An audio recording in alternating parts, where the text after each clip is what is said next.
दोस्तों स्टडी 91 के YouTube channel में आप सभी का बहुत बहुत स्वागत है। दोस्तों आज आप सभी के समक्ष पुनः एक बार फिर से एक वीडियो में 10 लेक्चर सीरीज को दोस्तों कनेक्ट करके मैं पढ़ाने चल रहा हूं। तो 10 लेक्चर के बराबर आपका एक वीडियो होगा जिसमें आज हम हिंदी के विशेष टॉपिक को कवर करने वाले हैं। जैसे जैसे कि हम लोग पढ़ेंगे दोस्तों पारिभाषिक शब्दावलियों के बारे में, रचना रचनाकार के बारे में, भाषा बोलियों के बारे में, समास के बारे में, रस के बारे में, काल से संबंधित सवाल, इसी तरह से संज्ञा, सर्वनाम, विशेषण, क्रिया, इस तरह के तमाम ऐसे सवाल हैं जो परीक्षा में आपसे पूछे जाते हैं और ये सभी क्लास आने वाले समय में वायरल होने वाली है, इसलिए मैंने इसका नाम दिया वायरल क्लास। जी हाँ दोस्तों, तो एक ही वीडियो में टोटल आपको 10 लेक्चर जो है कवर कराया जाएगा। चलिए आइए आगे बढ़ते हैं और पढ़ना आरंभ करते हैं। ध्यान दीजिएगा, स्टडी 91 के प्लेटफॉर्म से कई सारे विषय के लिए फाउंडेशन बैच भी लॉन्च किया गया। आप एक मौका दीजिए, जुड़िए हमारे साथ, फिर आपको लगेगा कि कितनी गजब की क्वालिटी कंटेंट इस क्लास में दी जाती है, तब आप समझ पाओगे। हमारा हेल्पलाइन नंबर है, कॉल करके आप संपर्क कर सकते हैं। ठीक है, चलिए आगे बढ़ते हैं, सीधे सवालों पर आते हैं। सबसे जो आपका प्रिय चैप्टर है दोस्तों वो है समास। ठीक है, तो समास से संबंधित तमाम ऐसे सवाल हैं जो आपसे आपकी परीक्षा में पूछे जाते हैं। तो चलिए देखते हैं कि कितनी बेहतर तैयारी आपकी इस चैप्टर पर हो पाई है। जैसे समास में दोस्तों पहला पॉइंट क्या लिखा है, गिरिधर। तो गिरिधर में दोस्तों आपको समास विग्रह भी मैं पढ़ाऊंगा। देखिए, समास को पहचानना और समास विग्रह करना, किसी शब्द का समास विग्रह करेंगे तो उस शब्द का एक अर्थ आपको निकल कर आएगा। जैसे लिखा है गिरिधर, गिरि माने क्या होता है दोस्तों, पर्वत। ठीक है, तो गिरि यानी क्या हो गया दोस्तों, पर्वत। गिरि का मतलब क्या हो गया, पर्वत, यानी गिरि को धारण करने वाला। ठीक है, गिरि को धारण करने वाला क्या कहलाता है दोस्तों, गिरिधर। और आप तो जानते हैं गिरिधर किसे कहा जाता है, गिरिधर गोपाल दोस्तों किसे कहते हैं, श्री कृष्ण को कहा जाता है। किसे कहते हैं, श्री कृष्ण को। और आप जानते हैं कि जब कभी तीसरे पक्ष का बोध हो तब वहां पर हमेशा समास कौन सा होता है, याद रखेंगे बहुव्रीहि समास होता है। तो इस सवाल का सही जवाब क्या हो जाएगा, बहुव्रीहि समास हो जाएगा। ठीक, पहले वाले का उत्तर क्या हो जाएगा, बहुव्रीहि समास। ऐसे लिख रहा दोस्तों मनोज। मनोज का जो आप समास विग्रह करेंगे तो क्या निकल कर आएगा, तो मन में जन्म लेने वाला। ठीक है, मनोज का मतलब क्या होता है, मन में जन्म लेने वाला। और मन में कौन जन्म लेता है दोस्तों, कामदेव। मनोज किसे कहते हैं दोस्तों, याद रखेंगे कामदेव का नाम है, तो मनोज कामदेव का नाम है। इसलिए दोस्तों तीसरे पक्ष का बोध हो रहा है, ऐसे में आपका जवाब क्या हो जाएगा, बहुव्रीहि समास। तो यहां भी जो आपका उत्तर होगा ये क्या हो जाएगा दोस्तों, ये हो जाएगा बहुव्रीहि समास। ठीक है, यहां पर आपका उत्तर क्या हो जाएगा, बहुव्रीहि समास।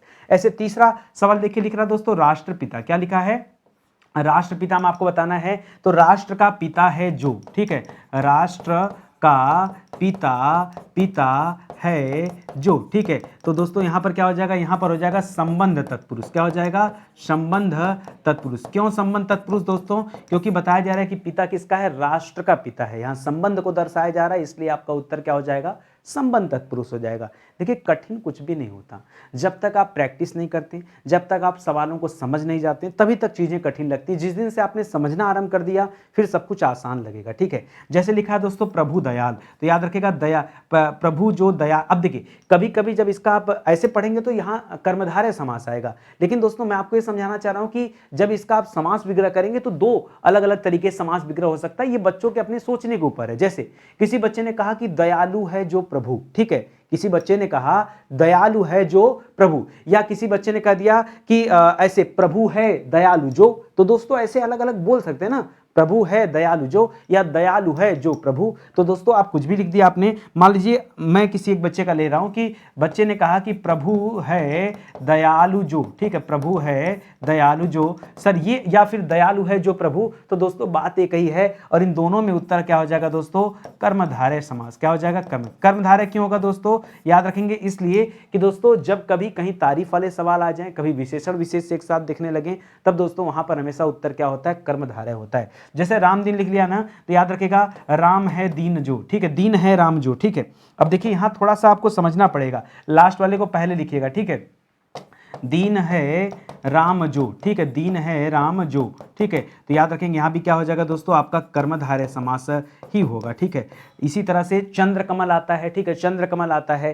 ठीक है, या प्रभु चंद्र आता है, या चरण कमल आता है। ठीक है, चरण है कमल जो। ठीक है, कमल रूपी चरण या चरण है कमल जो, इस तरह से निकलते हैं। त्रिकाल मतलब क्या हो जाता है दोस्तों, तीन कालों का समाहार। त्रिकाल मतलब क्या हो जाएगा, तीन कालों का कालों का समाहार, ये हो जाता त्रिकाल। और यहाँ पर क्या हो जाएगा दोस्तों, ये हो जाएगा द्विगु समास। ठीक है, क्यों? जहाँ पहला पद संख्यावाची होता है उत्तर क्या होता है, द्विगु समास होता है। ऐसे लिखा गौरी शंकर, तो गौरी, गौरी एवं शंकर, गौरी शंकर का क्या हो जाएगा दोस्तों, गौरी एवं शंकर। अब बताइए गौरी एवं शंकर की बात करें या फिर गौरी और शंकर की बात करें। देखिए हम लोग जब द्वंद्व पढ़ते हैं तो द्वंद्व में कुल 3 भेद पढ़ते हैं, एक पढ़ते हैं इतरेतर द्वंद्व, एक पढ़ते हैं वैकल्पिक द्वंद्व, एक पढ़ते हैं समाहार द्वंद्व। ठीक है, तो वैकल्पिक मतलब जहां विकल्प हो जाए, जैसे शुभ अशुभ, तो चाहे शुभ होगा चाहे अशुभ होगा तब हम वैकल्पिक चूज करते हैं। यहां पर क्या करेंगे दोस्तों, ये इतरेतर द्वंद्व की बातें आ जाएंगी। ठीक है, इतरेतर में और की बात करेंगे। ठीक है, इतरेतर द्वंद्व का एग्जाम्पल देखिए, मैं आपको डीप में ले जाके पढ़ा रहा हूं। मैं चाहता तो आपको यहां ये भी बता सकता था कि यहां पर द्वंद्व समास है, इतना बता के चला जाता, लेकिन इतरेतर द्वंद्व अब परीक्षा में अपडेट करके आपसे पूछेगा तो इसको आप याद रखेंगे। ठीक है, ये सारे सवाल आप देखते चलिए, इसी तरह आगे बढ़िए। आगे लिख रहा है सदानंद, इसको सदानंद पढ़ते हैं, पढ़ा जाता है सदानंद। ठीक है, सदानंद दोस्तों किसे कहा जाता है, 6 मुख हैं जिसके, 6 मुख, षट माने क्या होता है 6 और आनंद माने होता है मुख। जैसे हम लोग पढ़ते हैं दशानंद, 10 मुख हैं जिसके, या पंचानंद 5 मुख हैं जिसके, उसी तरह से षडानंद तो 6 मुख हैं जिसके, और 6 मुख उसके किसके हैं दोस्तों, तो याद रखेगा ये कार्तिकेय जी के हैं। किसके हैं दोस्तों, इसलिए यहां पर भी आप क्या कर लेंगे दोस्तों, ये बहुव्रीहि समास कर लेंगे। ठीक है, क्या करेंगे, बहुव्रीहि समास। इसी तरह लिख रहा है विषधर, तो क्या हो जाएगा, विष को धारण करने वाला, विष को धारण करने वाला। ठीक है, और विषधर किसे कहते हैं, विषधर सर्प को भी कहा जाता है और विषधर शिव को भी कहा जाता है। तो दोनों ही अर्थों में दोस्तों आपका जवाब क्या हो जाएगा, याद रखेंगे बहुव्रीहि समास हो जाएगा। क्यों, क्योंकि किसी तीसरे पद का बोध हो रहा है, और जब जब तीसरे पद का बोध होगा तब तब उत्तर क्या हो जाएगा, आपका उत्तर हो जाएगा बहुव्रीहि समास। ठीक है, इसी तरह से हिमालय में क्या हो जाएगा, हिम है आलय जिसका, क्या हो जाएगा, हिम है आलय, आलय माने होता है घर जिसका। तो दोस्तों ये पर्टिकुलर नाम हो गया, और जहां नाम कहीं आता है दोस्तों वहां पर समास कौन सा होता है, तत्पुरुष समास। पंजाब मतलब क्या हो जाता है दोस्तों, 5 आबों का समूह, क्या हो जाता है दोस्तों, 5 आबों का समूह। ध्यान दीजिएगा दोस्तों, पंजाब को हम बहुव्रीहि समास में भी लिखते हैं, परीक्षा में देगा तो बताइएगा बहुव्रीहि भी होता है और पंजाब में दोस्तों द्विगु समास भी होता है। ठीक है, 5 आबों का समूह को पंजाब कहते हैं, याद रखिएगा। फिर से बता रहा हूं, अपना दिमाग ज्यादा मत खर्च करिए, जो नितिन सर पढ़ा रहे हैं मानिए। अगर परीक्षा में द्विगु और बहुव्रीहि दोनों दे रहा है, आप इत्मीनान से बहुव्रीहि करके आइएगा, आपका उत्तर सही होगा। आयोग अगर उत्तर गलत मानता है तो आप हमसे प्रमाण मांगिएगा, मैं आयोग को जो है अपनी पुष्टि दूंगा कि नहीं कैसे यहाँ पर क्या होगा, बहुव्रीहि समास होगा। ये सब अपवाद वाले केस में आते हैं। ठीक है, तो याद रखेंगे यहाँ द्विगु भी उत्तर है और बहुव्रीहि भी उत्तर है। अब आपके मन में अगला सवाल, सर कैसे दोनों दो उत्तर कैसे हो सकते हैं, बिल्कुल हो सकते हैं, बिल्कुल दो उत्तर हो सकते हैं। जैसे मैं कहूँ कि आप ईमानदार हैं कि आप दयालु हैं, तो आप क्या कहेंगे, सर हम दोनों हैं। क्यों भैया, ये आपके चरित्र की बात हो रही है। ठीक है, उसी तरह से यहाँ पर 2 उत्तर हो सकते हैं। जैसे हम कहते हैं दशानन, तो दशानन रावण को कहा जाता है, इसलिए बहुव्रीहि समास भी है, और 10 हैं आनंद जिसके, ये पहला पद संख्यावाची, इसलिए यह द्विगु समास भी है। तो ऐसे में दोनों उत्तर बन रहा है ना, बस उसी तरह से यहाँ भी दोनों उत्तर बन रहा है, इसको याद रखेंगे। आगे लिख रहा है दोस्तों राकेश, राका है ईस जिसका। ठीक है, क्या हो जाएगा दोस्तों राकेश का, राका का है जो ईस, ऐसे करिएगा, राका माने जानते हैं क्या होता है, राका कहा जाता है चांदनी को। ठीक है, तो राका का ईस है जो, ठीक है, राका का ईस है जो, यानी चांदनी का ईस, यानी ईश्वर कौन है, चांदनी का ईश्वर चंद्रमा होता है, इसलिए चंद्रमा को हम राकेश भी कहते हैं। तो यहां पर क्या कर लेंगे दोस्तों, यहां बहुव्रीहि समास हो जाएगा। क्या हो जाएगा, बहुव्रीहि समास हो जाएगा, छिपा हुआ अर्थ आ रहा है। चतुर्भुज, 4 भुजाओं का समूह। ठीक है, 4 भुजाओं का समूह या समाहार, 4 भुजाओं का समाहार। अब देखें यहां भी 2 उत्तर निकल कर आएगा। कैसे, अगर आप चतुर्भुज देखेंगे तो भगवान विष्णु को कहा जाता है, और विष्णु को कहा जाता है इसलिए उत्तर क्या हो जाएगा, बहुव्रीहि समास हो जाएगा। और इसके अलावा अगर पहला पद संख्यावाची देखेंगे तब दोस्तों यहां पर आपका क्या हो जाएगा, द्विगु समास हो जाएगा। होगा कि नहीं, आप मुझे बताओ, होगा कि नहीं, इसलिए आप चीजों को याद रखिए। अगला दोस्तों रामचरित, रामचरित दोस्तों पुस्तक का नाम सुना होगा, तो राम का ऐसे कर सकते हैं, राम का चरित, राम के चरित से संबंधित जो पुस्तक है राम का चरित। ठीक है, तो राम का चरित, इसमें दोस्तों संबंध तत्पुरुष हो जाएगा। क्यों, क्योंकि संबंध को दर्शा रहे हैं, जैसे राष्ट्र का पिता था उसी तरह से। ठीक है, तो यहाँ पर उत्तर क्या हो जाएगा, यहाँ उत्तर हो जाएगा संबंध तत्पुरुष। ठीक है, तो इस तरह से आपको चीज़ें ध्यानपूर्वक पढ़नी है, सब कुछ आ जाएगा, बस आपको मेहनत करना है, चीज़ों को समझना है, भागिएगा मत, किसी भी चीज़ से भागिएगा मत, जो नहीं आता सब पढ़िए। मैं इसलिए दोस्तों आपको एक दिन में 10-10 चैप्टर पढ़ा रहा हूँ, आज तक यूट्यूब में किसी ने पढ़ाया नहीं, एक साथ 10-10 चैप्टर का निचोड़ आपको दे रहा हूँ। आगे देखिए, एक चैप्टर है काल, ठीक है, काल वाले चैप्टर से भी आप लोग भागते हैं। काल चैप्टर में दोस्तों आपको केवल ये बताना होता है वर्तमान काल, भूतकाल और भविष्यत काल, उसके जो भेद होते हैं उस आधार पे सवाल देता है, सब भाव के आधार पे। जैसे एक सवाल दिया दोस्तों, पिताजी मंदिर जा रहे हैं, एक बात बताइए, अभी जा ही रहे, पहुंचे तो नहीं है, इसलिए दोस्तों ये क्या है, जहां कहीं भी रहा रही रहे आ जाए ना, याद रखिएगा अपूर्ण, क्योंकि है की बात कर रहा है, इसलिए अपूर्ण क्या हो जाएगा, वर्तमान हो जाएगा। जैसे मैं कहूं कि मोहन खाना खा रहा था, तो रहा था इसका मतलब अपूर्ण, और क्योंकि था दिया इसलिए अपूर्ण भूतकाल हो जाएगा। इसी तरह से खाली समझना है। अगला सवाल दे रहा है माताजी खाना बना रही थी, तो रही थी अभी बना के कंप्लीट नहीं हुआ था, इसलिए कंप्लीट नहीं हुआ था तो आपने लिख दिया अपूर्ण, और थी की वजह से आपने लिख दिया क्या, भूतकाल। ठीक है, तो देखिए एक ही जैसे सवाल आपको महसूस हो रहेंगे, लेकिन उत्तर सबका बदल रहा है। लिख रहा है राकेश पत्र लिखता होगा। अब दोस्तों लिखता होगा, अब पूरा हो गया होगा कि नहीं पूरा हो गया तो नहीं पता, लिखता होगा। केवल दोस्तों आप क्या कर रहे हैं, आप संभावना मतलब आप सोच विचार कर रहे हैं कि शायद ऐसा होता होगा, तो संभावना क्या, ये संदिग्ध है, संदेह में है, ठीक है, और लिखता होगा, तो याद रखेगा यहां आपका उत्तर क्या बनना चाहिए दोस्तों, यहां आपका उत्तर बनना चाहिए संदिग्ध वर्तमान। क्या बनना चाहिए, वर्तमान। क्यों, लिखता होगा की बात कर रहा है। लिख रहा है रंजना जंगल में शेर देखी होगी, यहां भी संदिग्ध है, यहां भी संदिग्ध है, लेकिन ये समय दोस्तों भूतकाल की तरफ इंडिकेट कर रहा है। कैसे, मैं फिर से एक बार एक्सप्लेन करना चाहूंगा। जैसे राकेश, मोहन, सोहन, रोहन, हम कोई भी बात करें कि ये लोग वीडियो देखते होंगे, हिंदी की क्लास देखते होंगे, ठीक है, तो याद रखिएगा इसका मतलब संदिग्ध वर्तमान की बात करें, कभी देखते होंगे, ठीक है। और इसी तरह से कोई देखा होगा, यानी जो समय बीत चुका उसका बोध हो रहा, तो बीते हुए समय के लिए आपका उत्तर क्या होगा, संदिग्ध भूत होगा। लिख रहा है यदि राजीव मेहनत करता तो वह अवश्य सफल हो जाता, अवश्य सफल हो जाता। और एक लिखा यदि वर्षा होगी तो फसल अच्छी होगी, यानी एक भूत की बात कर रहा है, एक भविष्य की बात कर रहा है। भूत में दोस्तों किसकी बात कर रहा है, याद रखेगा इसे कहेंगे हेतु हेतु मद भूतकाल। क्या कहेंगे, हेतु हेतु मद, हेतु हेतु मद भूतकाल कहेंगे। क्यों, हेतु हेतु कब करते हैं, जब किसी एक चीज का अर्थ किसी दूसरे पर निर्भरता हो, तब उसे हम क्या कहते हैं दोस्तों, उसके लिए हम शब्द यूज करते हैं हेतु हेतु मद, ठीक है। जैसे राजीव मेहनत करता तो अवश्य सफल हो जाता, यदि करता तो, यदि आप पढ़ते तो निश्चित रूप से परीक्षा पास कर लेते, ऐसे, ठीक है। और यदि वर्षा होगी, अब ये भविष्य की बात कर रहा है कि अगर ऐसा होता तो ये होता, तब दोस्तों आप यही क्या कर लेते, हेतु हेतु मद भविष्य काल, क्या कर लेते, हेतु हेतु मद भविष्य काल कर लेते। इस तरह से आपका जवाब ये हो जाता, ठीक है। तो चीजों को समझते चलिए कि कब क्या जवाब देना है। अभी तो हमने सिर्फ आपको 2 चैप्टर पढ़ाया, ठीक है। आइए तीसरे चैप्टर पर चलते हैं। तीसरा चैप्टर दोस्तों संज्ञा से संबंधित, बहुत स्पीड में बताऊंगा आपको, सुनिए। सोना, चांदी, पीतल, तांबा, ये जितने प्रकार की धातुएं होती हैं, हमेशा याद रखेगा, ये जितनी भी धातुएं होती हैं, ठीक है, ये सभी क्या होती हैं दोस्तों, ये सभी संज्ञा में द्रव्यवाचक संज्ञा कहलाती हैं। क्या कहलाती हैं, ये द्रव्यवाचक संज्ञा कहलाती हैं। ये जितने भी खाने पीने का आइटम होते हैं, दूध, घी, पनीर, पानी, तेल, पनीर नहीं, ठीक है, पानी, तेल, लिक्विड वाले, ठीक है। क्या दोस्तों, याद रखिएगा जो द्रव वाले आइटम होते हैं, ठीक है, ये द्रव वाले भी आइटम कहां आते हैं दोस्तों, ये भी द्रव्यवाचक में ही आते हैं। 2 हो गया। तीसरा पढ़िए, लिख रहा है गुच्छा, पुंज, ढेर, श्रृंखला, ठीक है। ये दोस्तों कहीं ना कहीं इससे आपको क्या बोध हो रहा है, समूह का बोध हो रहा है। तो दोस्तों जहां कहीं आपको समूह दिखे, क्या दिखे, जहां कहीं भी आपको समूह का भाव बोध हो, वहां दोस्तों हमेशा क्या करेंगे, चाहे समुदायवाचक करेंगे, चाहे समुदायवाचक करेंगे, चाहे समूहवाचक करेंगे। क्या करेंगे, समुदायवाचक या समूहवाचक संज्ञा करेंगे। लिख रहा हाथ, पैर, नाक, जीभ, होठ, ये जितने भी शरीर के अंग होते हैं, ठीक है, ये जितने भी शरीर के अंग होते हैं, ये हमेशा जातिवाचक में रखे जाते हैं। कहाँ रखे जाते हैं, इनको जातिवाचक संज्ञा कहते हैं। एक बार में आप याद कर लीजिए। लिख रहा रामलीला मैदान, सिविल लाइंस, कटरा, ये जगह के नाम है दोस्तों। और जितने भी दोस्तों जगह के नाम होते हैं उनको हमेशा क्या कहते हैं दोस्तों, उस स्थान को हमेशा व्यक्तिवाचक कहते हैं। क्या कहते हैं,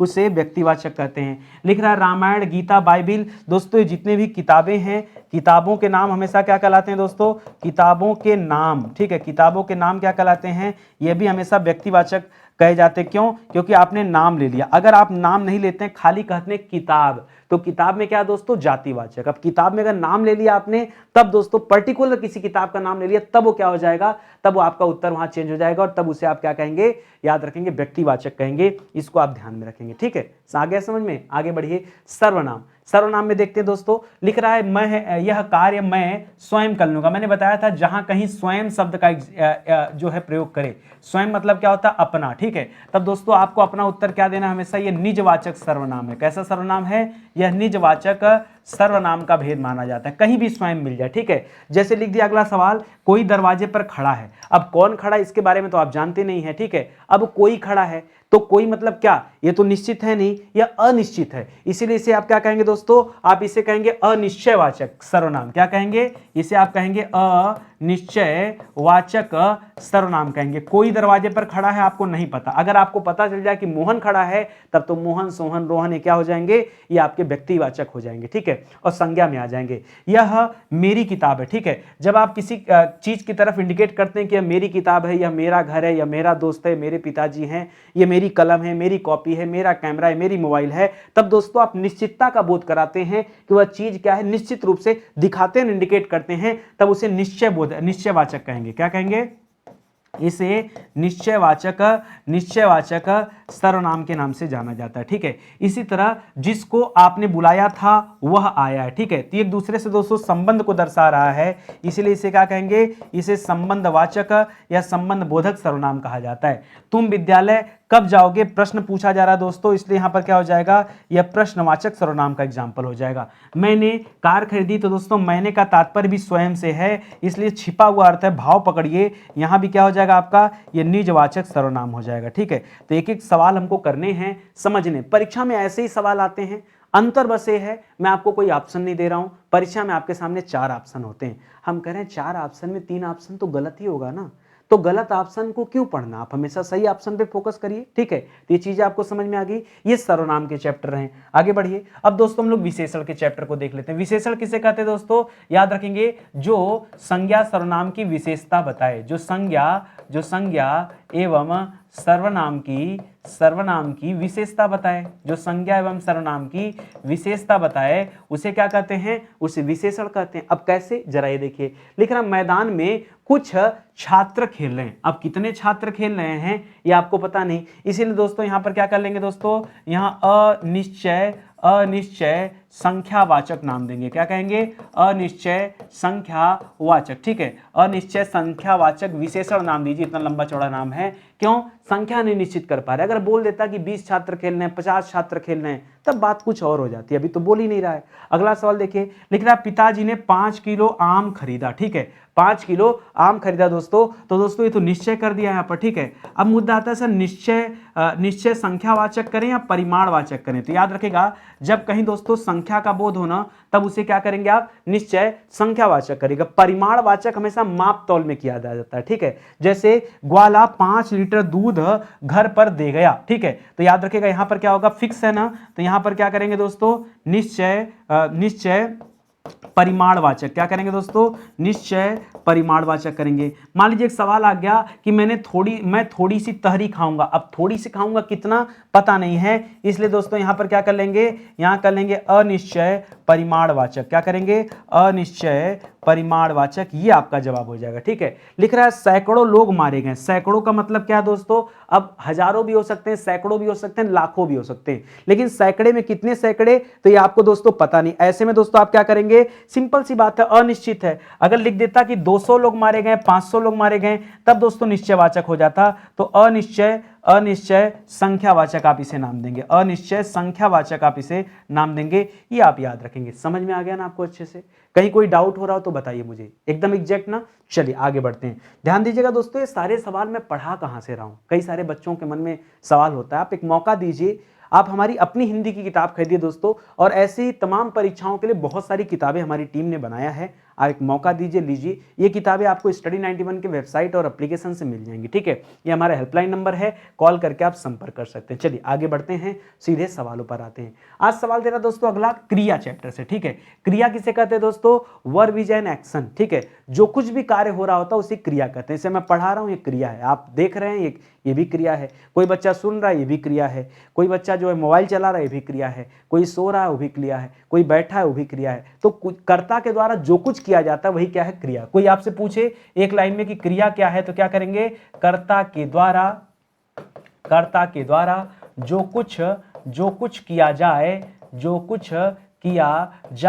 उसे क्या कहते हैं दोस्तों? उसे क्रिया कहते हैं। लिख रहा है वंदना के ऑफिस से निकलते ही बरसात होने लगी। अब दोस्तों क्या हुआ? जैसे वो निकली तैसे बरसात स्टार्ट हो गई। तो इसे किस प्रकार की क्रिया कहते हैं दोस्तों? इसे आरंभ बोधक क्रिया कहते हैं। क्या कहते हैं? जरा ध्यान दीजिएगा, शायद आपने ना पढ़ा हो। इसे आरंभ बोधक क्रिया कहते हैं। इसी तरह मान लीजिए एक सवाल दे दिया कि अजय ने पुस्तक पढ़ ली है। क्या दे दिया? अजय ने पुस्तक पढ़ ली, मतलब पुस्तक पढ़ के अजय ने समाप्त कर दिया है। तो पढ़ लिए का मतलब क्या दोस्तों? यहां समाप्ति का बोध हो रहा है, इसलिए इसे क्या कहेंगे दोस्तों? इसे समाप्ति बोधक क्रिया के नाम से जानते हैं। किसके नाम से? इसे समाप्ति बोधक क्रिया कहते हैं। जैसे लिख रहा है मैं घर आना चाहता हूं। चाहता हूं मतलब ये इच्छा दर्शा रहा है। मैं पढ़ना चाहता हूं, मैं लिखना चाहता हूं, मैं अपनी जिंदगी में कुछ बनना चाहता हूं, मैं ढेर सारे पैसे कमाना चाहता हूं, कुछ भी है। तो दोस्तों ये क्या कहलाएगा? ये इच्छा बोधक होता है। क्या होता है? यह इच्छा बोधक क्रिया कहलाएगा, ठीक है। कह रहा मुझे काम करने दो, ठीक है। नहीं होता मुझे काम करने दो, मुझे पढ़ने दो, ठीक है। तब दोस्तों यहां पर क्या हो जाएगा? अब ये आप क्या कर रहे हैं?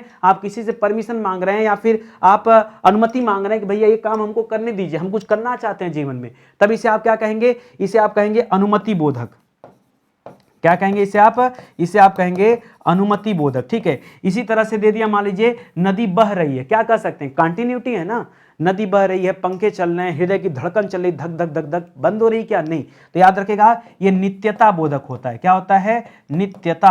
नित्यता बोधक क्रिया। इन सब में क्रियाएं कैसी हैं दोस्तों? जो लगातार, ठीक है। लिख रहा है तुम हमेशा पढ़ा करते हो, ठीक है। ये दोस्तों अभ्यास बोधक है। क्या है? ये अभ्यास बोधक कि लगातार आप पढ़ते रहते हो, आप एक काम करते रहते हो, तो अभ्यास बोधक क्रिया है। इस तरह से क्रिया के छिपे हुए सवाल भी पूछे जाते हैं। जनरली क्या होता है, हम लोग संज्ञा, सर्वनाम, विशेषण और क्रिया इन चैप्टर पर ध्यान नहीं देते हैं। और आपको बताऊं, जो आप नहीं पढ़ते हैं ना, एक्चुअली में परीक्षा में वहीं फंसते हैं। आपको बचने की जरूरत है, समझने की जरूरत है। मेरी आवाज समझ में आ रही है ना? कहीं कोई डाउट नहीं है ना? चलिए आगे बढ़ते हैं, अगले चैप्टर पर आते हैं। दोस्तों अगला चैप्टर है रस, ठीक है। जब मैंने आपको रस चैप्टर पढ़ाया था तो मैंने बताया था कि रस के दोस्तों कितने अवयव होते हैं। तो हमने कहा था रस के कुल 4 अवयव होते हैं, ठीक है। 4 अवयव मैंने आपको क्या बताया था? एक बताया था अस्थाई भाव के बारे में, बताया था। एक बताया था दोस्तों संचारी भाव के बारे में, अस्थाई भाव, संचारी भाव। और क्या बताया था? विभाव के बारे में। और क्या बताया था? अनुभाव के बारे में। किसके बारे में? अनुभाव के बारे में, ठीक है। ये बताया था ना।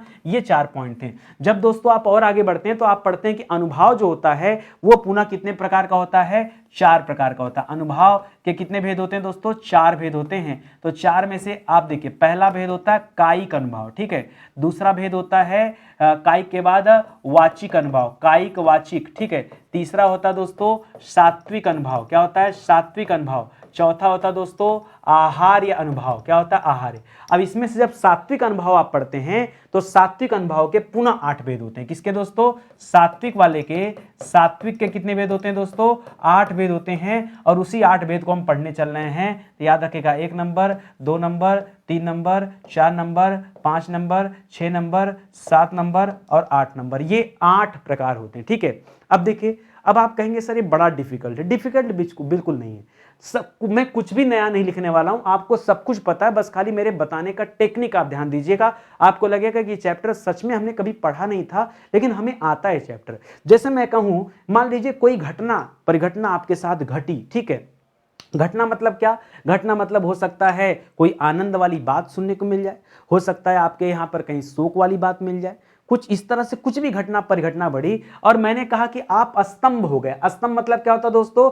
मतलब मैं कहूं स्तंभ माने होता क्या है? कहेंगे सर स्तंभ तो खंबा को कहा जाता है। बिल्कुल सही। और खंबा एक जगह खड़ा रहता है। यानी कुछ ऐसी घटना सुन करके अगर आपका शरीर रुक जाए, क्या हो जाए दोस्तों? अगर क्या हो जाए, शरीर शरीर रुक जाए, शरीर रुक जाए तो बस उसी को क्या कहते हैं, उसी को कहते हैं स्तंभ। क्या कहते हैं, स्तंभ। ये जो आप पढ़ रहे हैं दोस्तों सात्विक अनुभव ना, इसमें यही बताया गया है कि दोस्तों आप हो सकता है कोई हर्ष की बात हो जाए, कोई दोस्तों प्रसन्नता की बात हो जाए, कोई लज्जा की बात हो जाए, उससे क्या हो जाए, शरीर रुक भर जाए, बस उसी को हम क्या कहते हैं, स्तंभ। ठीक है, तो आप कह सकते हैं भाव यहां कैसा हो सकता है दोस्तों, तो भाव यहां हो सकता है प्रसन्नता का भाव हो, आप प्रसन्न होकर के रुक गए हो सकता है लज्जा का भाव हो सकता है भय का भाव हो, इस तरह से भाव तो कुछ भी हो सकता है कि नहीं। तो दोस्तों शरीर का रुक जाना या शरीर की गति रुक जाना, एक ही बात है, शरीर रुक जाना या शरीर की गति रुक जाना, इसे कहते हैं। ठीक है, दूसरा दोस्तों कंप। कंप माने क्या होता है, कांपना,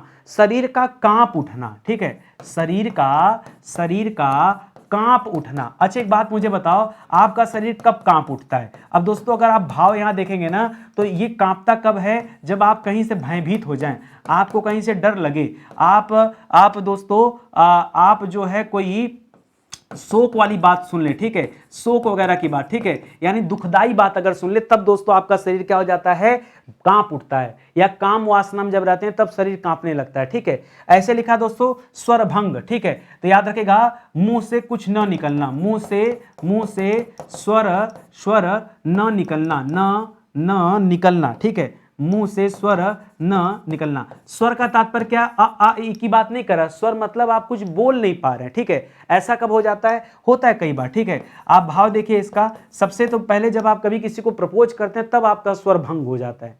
कई बार हुआ होगा कि नहीं आप लोगों का स्वर भंग। ठीक है, तो याद रखेगा जब काम की बात आती है, जब मोह की बात आती है, ठीक है, स्वर भंग हो जाता है। भय से भी लोगों का स्वर भंग होता है, डर से भी होता है, लज्जा से भी हो जाता है, कई बार आदमी प्रसन्नता आदि के भाव में भी रहता है तभी स्वर भंग हो जाता है। ठीक है, तो हो जाता है स्वर भंग होना। बातें समझ रहे हो ना, कठिन नहीं है। देखो ना मैंने जो लिखा वही बता, स्तंभ माने शरीर की गति रुक जाना, कंप मतलब शरीर का कांप उठना, स्वर भंग मतलब मुंह से स्वर न निकलना, मुंह से कोई आवाज न निकलना, इसी को स्वर भंग कहते हैं। ठीक है, अच्छा वैवर्ड क्या होता है, सर बड़ा कठिन शब्द दे दिया, एकदम ध्यान नहीं आ रहा है, क्या करें। ठीक है, वैवर्ड मतलब होता है शरीर का रंग उड़ जाना। क्या हो जाता है दोस्तों, शरीर का रंग उड़ जाना। ठीक है, कई बार ऐसा होता है कि आप न चाहते हुए कुछ ऐसा काम कर लेते हैं और काम करने के बाद जब आप पकड़े जाते हैं तब आपके शरीर का रंग क्या हो जाता है दोस्तों, उड़ जाता है। कब, कई मामले में हो सकता है, जैसे भय के मामले में हो सकता है, शंका के मामले में हो सकता है, काम के मामले में हो सकता है। ये सब ऐसे मामले हैं जहां पर क्या हो जाता है दोस्तों, आपका शरीर जो है, आपके शरीर के रंग उड़ जाते हैं, आपको लगता है कहीं ऐसा ना हो कि हम पकड़े जाएं। ठीक है, इसी तरह से अगला पॉइंट दे रहा अश्रु। अश्रु माने क्या होता है, आंसू। तो याद रखेगा आंखों से आंसू निकलना। अश्रु का मतलब क्या हो गया, आंखों से आंसू निकलना। ठीक है, आंसू निकलना। ये कब होता है, अभी मान लीजिए अचानक से आपको पता चले कि आपको नौकरी मिल गई। ठीक है, यानी अति प्रसन्नता का जब भाव होता है तब आपके साथ ऐसा होता है, या खुशी का माहौल है, या दोस्तों हर्ष का माहौल है, ठीक है, या शोक वाली बात है, तब भी दोस्तों आंसू निकल जाता है। तो ये सब ऐसे मामले हैं जब दोस्तों ये सब भाव हैं जब ये निकलता है। ठीक है, इसी तरह से प्रलय। प्रलय मतलब क्या होता है, अब ऐसा नहीं कि प्रलय आ जाएगा घर द्वार गिर जाएगा, भूकंप को प्रलय कहते नहीं दोस्तों, वो अलग भाव है। जब हम रस को पढ़ रहे होते हैं तब दोस्तों यहाँ प्रलय का तात्पर्य अलग होता है। प्रलय का मतलब होता है इंद्रियों का स्तब्ध हो जाना। क्या हो जाना, यानी आपकी इंद्रियां जब ना काम करें, इंद्रियां तो हमेशा काम करती हैं, है कि नहीं, तो याद रखिएगा इंद्रियों का न काम करना, क्या कह सकते हैं, इसे प्रलय कहते हैं। ठीक है, इंद्रियों का काम न करना। ठीक है, तो दोस्तों याद रखेंगे उसमें क्या होता है, इसी तरह का जब भाव होता है। ठीक है, तो कई बार दोस्तों हमारी इंद्रियां काम करना बंद कर देती हैं, उसी को हम कहते हैं। जैसे वीरा का भाव, और खास करके यहाँ थोड़ा सा अलग मामला होता है, लिख ही लीजिए। जैसे आपने कहीं से शोक समाचार आपको मिल गया, क्या मिल गया, शोक समाचार मिल गया। कहीं से दोस्तों आपको जो है शंका वाली कोई बात पता चल गई। ठीक है, या कहीं से दोस्तों विषाद वाली बात पता चल गई, या दोस्तों भय के कारण ऐसा हो गया। ठीक है, तो दोस्तों कुछ ऐसे मौके होते हैं जब आपकी इंद्रियां काम करना बंद कर देती। ठीक है, इसी तरह स्वेद। स्वेद माने पता है आपको क्या होता है, स्वेद या प्रस्वेद, ये पसीना का पर्यायवाची है, पसीना का। ठीक है, तो याद रखिएगा शरीर से पसीना निकलना, शरीर से पसीना निकलना, इसे क्या कहते हैं दोस्तों, इसे कहते हैं प्रस्वेद या स्वेद। ऐसा कब होता है दोस्तों, ये भी भाव की बातें हैं। कब ऐसा होता है, जब दोस्तों कहीं प्रसन्नता का भाव हो, कहीं शंका का भाव हो, शंका या डर का भाव हो। ठीक है। तो दोस्तों इन सब काम है, काम वाले में जब रहते हैं आप, ठीक है, तो इस सब भाव में दोस्तों क्या होता है, आपके शरीर से पसीना निकलता है, ठीक है, तब ये चीजें होती हैं। इसी तरह एक होता है दोस्तों पुलकावली, ये प नहीं ये पू है, क्या है दोस्तों, ये पू है, जरा ध्यान दीजिएगा। तो लिखा है दोस्तों पुलकावली, पुलकावली या रोमांच, ठीक है, इसका मतलब होता है शरीर के रोंगटे खड़े हो जाना। क्या होता है दोस्तों, शरीर के रोंगटे खड़े हो जाना, शरीर के रोंगटे खड़े हो जाना, ठीक है। और ऐसा कब होता है, जब जो चीजें आप नहीं चाहते हैं, जब वो चीजें आपको मिल जाती हैं, तब दोस्तों शरीर के रोंगटे खड़ी हो जाए, ठीक है। जैसे आपने दोस्तों कभी सोचा नहीं कि मेरी वाली मुझे कभी गले लगाएगी, और लगा ली गले, बाप रे बाप, एकदम पूरा शरीर रोमांच से भर गया, हाँ, है कि नहीं। तो देखिए हिंदी विषय है, इसमें रस चैप्टर में इसी तरह की बात करते हैं, नायक नायिकाओं की बात करते हैं, आप लोग पता नहीं क्यों इधर उधर हो जाते हैं, ठीक है।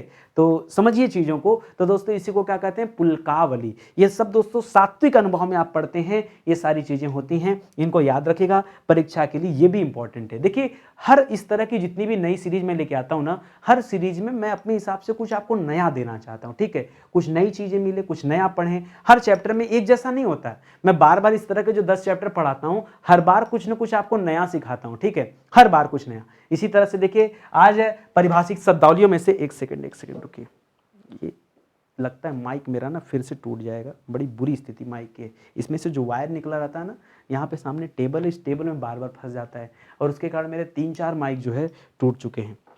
इसको सही कर लूँ तो दिक्कत करेगा। चलिए तो ध्यान दीजिएगा दोस्तों। तो यहाँ पे जो मैं बताना चाह रहा हूँ आपको, बहुत ध्यान से चीज़ों को समझिएगा। परिभाषिक शब्दावली में हिंदी में कुछ शब्द देता, आपको उसका इंग्लिश बताना पड़ता है। जैसे लिख दिया दोस्तों यहाँ रोकड़िया, तो रोकड़िया पता किसे कहते हैं, रोकड़िया होता है कैशियर को कहा जाता है। बैंक में जो रोकड़िया होता है, जो कैश गिनने वाला होता है, उसे कहते हैं। तो इसमें इंग्लिश लिखेगा दोस्तों कैशियर। तो कैशियर की स्पेलिंग क्या हो जाएगा दोस्तों, कैश में तो CSH तो बच्चा जानता है, और IER लगा देंगे तो कैशियर हो जाएगा। इसी तरह से एक शब्द देता है मुख्तारनामा। अब बच्चे परेशान की हिंदी में सर मुख्तारनामा दिया, अंग्रेजी में सर इसका क्या किया जाए। ये बड़ा शानदार सा शब्द है, ठीक है, इसको कहते हैं हम पावर ऑफ अटॉर्नी। पहले मतलब बता दिए सर मुख्तारनामा होता क्या है।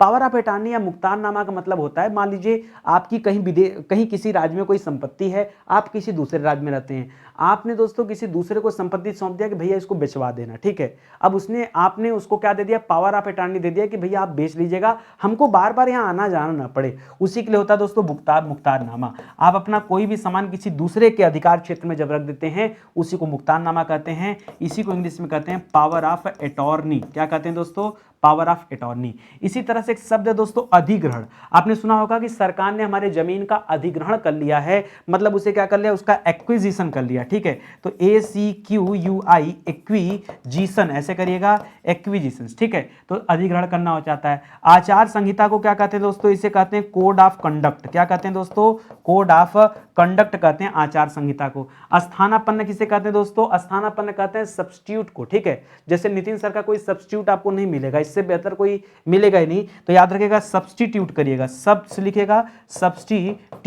सब्स्टिट्यूट, ठीक है। तो ऐसे लिखिएगा दोस्तों TUT, ठीक है, सब्स्टिट्यूट लिखेगा ऐसे, ठीक है, तो ये हो जाएगा। इसी तरह से अद्यतन माने क्या हो जाता है, अद्यतन कहा जाता है दोस्तों अप टू डेट को। क्या कहा जाता है, अप टू डेट को क्या कहते हैं, अद्यतन कहते हैं। तो पारिभाषिक शब्दावली से संबंधित भी कई सारे सवाल आते हैं, बस आप चीजों को ध्यान से पढ़िए, देखिए और समझते चलिए। अगला चैप्टर दोस्तों रचना और रचनाकार से संबंधित, कि कौन सी रचना किसकी है, ये आपको बताना है। पिछले कई क्लासेज में मैंने आपको आदिकाल से संबंधित रचनाकारों के बारे में बताया, अब हम भक्ति काल की तरफ बढ़ चुके हैं, ठीक है। जैसे सवाल आता दोस्तों चित्ररेखा, सवाल आता गोवर्धन लीला, कवितावली, राग सोठा, जपूजी, विरदावली, ठीक है। और बहुत सारे बच्चे यहाँ कंफ्यूज होते हैं। चित्ररेखा बता के देखिए एक बार, मैंने पहला ही सवाल इतना कठिन रख दिया कि बच्चे परेशान हो जाएंगे। चित्ररेखा याद रखेगा मलिक मोहम्मद जायसी की रचना है। किसकी रचना है, मलिक मोहम्मद जायसी की रचना है। होता क्या ना, आप मलिक मोहम्मद जायसी के बाद 3-4 रचनाएं पढ़ते हैं, एक वही पद्मावत पढ़ते हैं, अखरावट पढ़ते हैं, और वो पढ़ते हैं आखिरी कलाम पढ़ते हैं, ये पढ़ते हैं ना, नहीं, इतने पे नहीं रुकना, आपको और भी याद रखना, तब आपको चीजें समझ में आएंगी। उसी तरह से गोवर्धन लीला हो गया, नाग लीला हो गया, ये सूरदास जी की रचना है। किसकी रचना है, गोवर्धन लीला के साथ साथ दोस्तों आप नाग लीला भी लिख देना। वैसे मुझे लगता है नाग लीला आज की क्लास में लिखा हूं मैं कहीं, नहीं लिखा हूं, तो याद रखिएगा दोस्तों गोवर्धन गोवर्धन लीला और नाग लीला, ये दोनों ही किसकी रचनाएं हैं? ये सूरदास जी की रचना है, ठीक है। इसी तरह से कवितावली, देखिए कवितावली और गीतावली, ठीक है, ये दोनों तुलसीदास जी की रचना है। किसकी रचना है दोस्तों? तुलसीदास की रचना है। कवितावली भी और गीतावली भी, क्या कवितावली गीतावली दोनों तुलसीदास जी की रचनाएं हैं, तो इनको भी याद रखेगा। राग सोरठा, बताइए यहां से आपको कंफ्यूजन होगा, राग सोरठा किसका रचना है? बहुत सोच समझ के बताइएगा। जो बच्चे जल्दीबाजी में रहते हैं, गलत जवाब देते हैं, राग सोरठा ना रहीमदास नहीं, राग सोरठा दोस्तों ये मीराबाई की कृति है। किसकी कृति है? मीराबाई की रचना है दोस्तों राग सोरठा, ठीक है। जपू जी दोस्तों किसकी रचना है पता है आपको? जपू जी दोस्तों नानक देव की रचना है। सर वो वाले नानक देव, वो सिख धर्म वाले, हाँ उन्हीं की बात कर रहे हैं। इसी तरह से विरुदावली याद रखेगा, ये मलुक दास की रचना है, ठीक है, मलुक दास की। और इसमें विरुदावली का आगे ना एक शब्द लिख दीजिए, भक्त विरुदावली। कौन सी? पूरी किताब का नाम है भक्त विरुदावली, ठीक है। इसी तरह से वर्षी जी का मायरा, ये मीराबाई की प्रसिद्ध कृति है, वर्षी जी का मायरा, ठीक है। अनेकार्थ मंजरी बहुत अच्छी किताब है दोस्तों, ये नंददास जी की रचना है। किसकी रचना है? नंददास जी की रचना है अनेकार्थ मंजरी। श्याम सगाई भी किसकी रचना है दोस्तों? यह भी नंददास की रचना है। सुजान रसखान, तो नाम में लिखा दोस्तों रसखान की रचना है, ठीक है। ब्रिज लीला ये अलग हो जाएगा, ब्रिज लीला नहीं, एक्चुअली में दोस्तों ब्रज लीला है। क्या है? ब्रज लीला। और ये भी दोस्तों मलुक दास की रचना है। किसकी रचना है? आप चाहे मलुक दास कहिए, कभी कभी मलुक दास को मलिक दास भी लिखा रहता है, तो परेशान मत हुआ करिए, ठीक है। मलुक दास या मलिक दास एक ही बात है, ठीक है। चंदायन तो मुझे लगता है बच्चा बच्चा जानता है, परीक्षा में कई बार आ चुका है दोस्तों। ये मुल्ला दाऊद की रचना है। किसकी रचना है दोस्तों? यह मुल्ला दाऊद की रचना है। ये सभी इंपॉर्टेंट रचनाएं हैं जो बार बार आपसे परीक्षा में पूछे जाते हैं। तो दोस्तों मेरे साथ रहेंगे तो मैं धीरे धीरे आपको अपडेट कराता चलूंगा, पढ़ाता चलूंगा और आराम से आप चीजों को सीख और समझ पाएंगे, ठीक है। आगे बढ़िए। लिख रहा है दोस्तों भाषा और बोलियों से संबंधित सवाल, ये बहुत इंपॉर्टेंट चैप्टर है और यहां थोड़ा सा लीक से हटकर मैंने सवाल दिया है। जैसे सवाल आता अवधि बोली, आपसे पूछा जा रहा दोस्तों अवधि बोली का अन्य नाम क्या है? मुझे पता ज्यादातर बच्चे अवधि बोली पढ़ के रखे हैं, लेकिन अन्य नाम वो अवधि बोली का नहीं जानते होंगे। अवधि बोली के दो नाम हैं, एक तो दोस्तों इसे कौशली कहते हैं, क्या कहते हैं? कौशली कहते हैं। और आप शायद सुने भी नहीं होंगे, एक इसे बांसवाड़ी भी कहते हैं। क्या कहते हैं? कौशली और बांसवाड़ी। दोस्तों आप लोगों के लिए मैं बहुत रिसर्च करता हूं, बहुत रिसर्च। आपने बहुतों किताब को पढ़ा होगा, लेकिन कहीं भी दोस्तों आपको ये नहीं मिला होगा कि अवधि बोली का अन्य नाम क्या है? कौशली है और बैसवाड़ी है, बांसवाड़ी। और कहीं कहीं पे दोस्तों इसको बैसवाड़ी भी लिखा हुआ मिला। क्या मिला?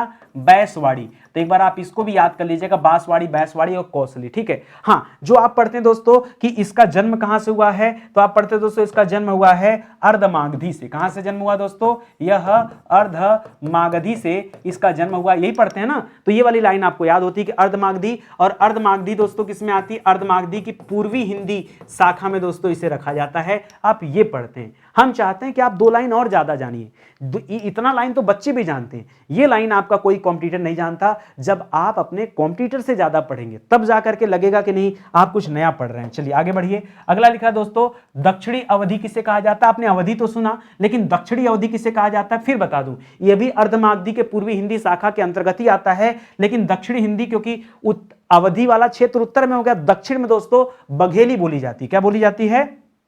बघेली। क्या बोली जाती है? बघेली। ये दोस्तों इसका क्षेत्र होता है बघेलखंड वाला क्षेत्र, तो इसे बघेली भी कहते हैं। और इसको ये रीवा वाला क्षेत्र भी आता है, इसलिए इसे रिवाई भी कहते हैं। क्या कहते हैं? रिवाई भी कहते हैं। याद रखेंगे। अगर यहां ध्यान देंगे दोस्तों तो यह भी क्या है? यह भी अर्धमागधी के अंतर्गत ही आता है और अर्धमागधी की पूर्वी हिंदी वाली शाखा के अंतर्गत ही इसे लिया जाता है, ठीक है। इसी तरह से दोस्तों लिख रहा है छत्तीसगढ़ी बोली को क्या कहा जाता है? छत्तीसगढ़ी बोली को नहीं पता होगा, इसे लरिया कहा जाता है। क्या कहा जाता है? लरिया, या इसे खलटाही कहा जाता है। क्या कहा जाता है? लरिया या खलटाही कहा जाता है। फिर से बताऊं दोस्तों, अगर आप छत्तीसगढ़ी बोली की बात करेंगे तो यह भी अर्धमागधी में कुल 3 तरह की बोलियां होती हैं। अर्धमागधी में नहीं, अर्धमागधी में 3 ये होता है, पूर्वी हिंदी होती, पूर्वी हिंदी में 3 होता है, एक अवधी होता है, एक छत्तीसगढ़ी होता है और एक क्या होता है दोस्तों? बघेली होता है। वही तीनों का मैंने नाम लिखा है यहां पर, याद रखेंगे। तो इसे भी क्या कह देंगे? यह भी दोस्तों आपके पूर्वी हिंदी के अंतर्गत आ जाएगा, ठीक है। इसी तरह से मगही बोली का विकास दोस्तों कहां हुआ है? मगही बोली का विकास कहां हुआ ये बोल रहा है, ठीक है। तो मगही बोली का विकास हुआ दोस्तों मगध में, और मगध कहां पड़ता दोस्तों? मगध है आपके बिहार में, ठीक है, बिहार में। अगर आप एथेंटिक तरीके से जब हिंदी पढ़ेंगे और ये पढ़ेंगे कि किस अपभ्रंश से उसका जन्म हुआ है, तब आप पढ़ेंगे दोस्तों कि मागधी हिंदी से उसका, मागधी अपभ्रंश से जन्म हुआ है और उसे बिहारी हिंदी में रखा जाता है। मागधी से जन्म हुआ है और कहां रखा जाता दोस्तों, उसे बिहारी हिंदी में रखा जाता है। लिख रहा मैथिली बोली को जाना जाता है। मैथिली के प्रसिद्ध कवि का नाम जानते हैं, विद्यापति। ठीक है, तो लिख रहा दोस्तों मैथिली को जाना जाता है, मैथिली को दोस्तों तिरहुतिया के नाम से जाना जाता है। किसके नाम से, तिरहुतिया के नाम से जाना जाता है। और ये मैथिली भी किसके अंतर्गत आती है, याद रखेंगे, यह भी मागधी के अंतर्गत ही आती है। किसके अंतर्गत, यह भी मागधी के अंतर्गत ही आती है, मागधी। और मागधी में कहां पर दोस्तों, ये बिहारी हिंदी शाखा के अंतर्गत आती है। ठीक है, बिहारी हिंदी जो शाखा है ये उसी के अंतर्गत आती है, तिरहुतिया। ठीक है, चलिए आगे बढ़िए। अगला सवाल लिख रहा दोस्तों, हिंदी को भारत का महाभाषा किसने कहा, हिंदी को भारत का महाभाषा किसने कहा, महाभाषा। तो याद रखेगा ये मद्रास के गवर्नर थे, मद्रास के गवर्नर थे, आपने इतिहास में पढ़ा होगा, सर टॉमस रो। क्या पढ़ा होगा दोस्तों, सर टॉमस रो के बारे में। सर्वप्रथम उन्होंने ही हिंदी को क्या कहा था, भारत का महाभाषा का दर्जा दिया था।